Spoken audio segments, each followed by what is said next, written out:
मोफत वीज असो की महिलांच्या सुरक्षेसाठी विशेष दलाची स्थापना असो, तामिळनाडूचे मुख्यमंत्री विजय यांनी निर्णयांचा धडाका लावला. सत्तेत विराजमान झाल्यापासून विजय यांनी घेतलेल्या निर्णयांचं स्वागतही झालं, पण त्यांना एक निर्णय मात्र अवघ्या 24 तासात मागे घ्यावा लागला.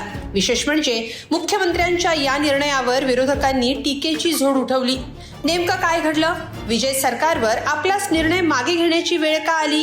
काय होता तो वादग्रस्त निर्णय ज्याचं कनेक्शन दिवंगत मुख्यमंत्री जयललिता यांच्याशी संबंधित आहे? सविस्तर पाहूया या व्हिडिओतून.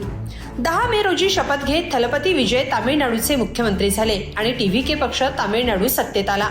तमिळगा वेत्री कसगमचे सर्वेसर्वा मुख्यमंत्री विजय जोसेफ यांनी लोकप्रिय निर्णय घेत प्रशासकीय कामाचा धडाका लावला, पण त्यांच्या एका निर्णयानं मात्र तामिळनाडूमध्ये खळबळ उडाली.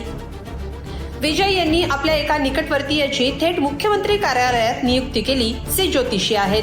विजय जोसेफ यांनी निकटवर्तीय प्रसिद्ध ज्योतिषी आणि पक्षाचे प्रवक्ते रिकी राधन पंडित वेट्रीवेल यांची मुख्यमंत्री कार्यालयात विशेष राजकीय अधिकारी म्हणून नियुक्ती केली.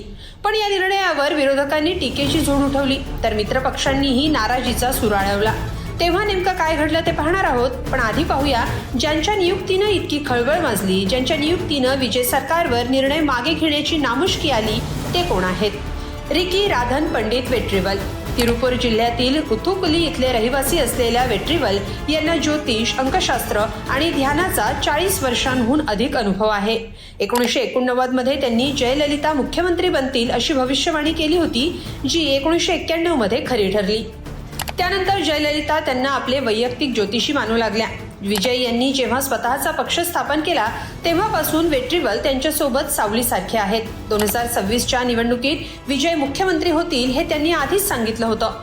पक्षाची निवडणूक रणनीती आणि सभांच्या तारखाही त्यांच्या सल्ल्यानंच ठरवल्या जात होत्या. पक्षाचे प्रवक्ते असलेल्या वेट्रीवेल यांनी विजय यांचे विश्वासू सल्लागार म्हणून जबाबदारी सांभाळली होती. जेव्हा 4 मे रोजी मतमोजणी सुरू होती, टीव्हीकेची वाटचाल निर्णायक निकालाच्या दिशेनं झाली, तेव्हा विजय यांची भेट घेणारे हे पंडित वेट्रीवेल पहिले व्यक्ती होते. दरम्यान मंगळवारी प्रधान सचिवांनी जारी केलेल्या अधिकृत आदेशानुसार रिकी राधन पंडित वेट्रीवेल यांची मुख्यमंत्री विजय यांचे राजकीय सल्लागार आणि समन्वयक अधिकारी म्हणून नियुक्ती करण्यात आली होती.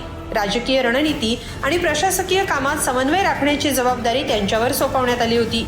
एका ज्योतिषाला थेट सरकारी यंत्रणेत महत्त्वाचं पद दिल्यानं राजकीय वर्तुळात मात्र चर्चेला उधाण आलं. आमदार वाणी अरासू यांनी विधानसभेत विश्वासदर्शक ठरावापूर्वी सरकारनं वैज्ञानिक विचारांना महत्त्व दिलं पाहिजे, अंधश्रद्धा किंवा ज्योतिषशास्त्राला नाही, अशा शब्दात सुनावलं. त्यामुळे सरकारमध्ये अवैज्ञानिक गोष्टींना आणि ज्योतिषाला स्थान देणं हे राज्यघटनेच्या विरोधात आहे असं म्हणत ही नियुक्ती परत घेण्याची मागणी केली गेली. विधानसभेतील गदारोळ आणि मित्रपक्षांनी घेतलेली आक्रमक भूमिका पाहून मुख्यमंत्री विजय यांनी नमती भूमिका घेतली. सभागृहात बोलताना त्यांनी स्पष्ट केलं की नेत्यांनी मांडलेल्या मुद्द्यांचा ते गांभीर्याने विचार करतील. या भाषणानंतर अवघ्या 1 तासात सरकारनं अधिकृत आदेश काढून राधन पंडित यांची नियुक्ती रद्द केली. एकंदरीत विवेकवाद आणि वैज्ञानिक विचारांचा मोठा वारसा लाभलेल्या तामिळनाडूत एका ज्योतिषाला सरकारी पदावर बसवण्याचा निर्णय विजय सरकारला महागात पडला असता. त्यामुळे मुख्यमंत्री विजय यांनी वेळीच हा धोका ओळखला आणि हा निर्णय तातडीनं मागेही घेतला. याबद्दल तुम्हाला काय वाटतं? कमेंटमध्ये नक्की लिहा आणि lokmat.com ला सबस्क्राईब करा. धन्यवाद.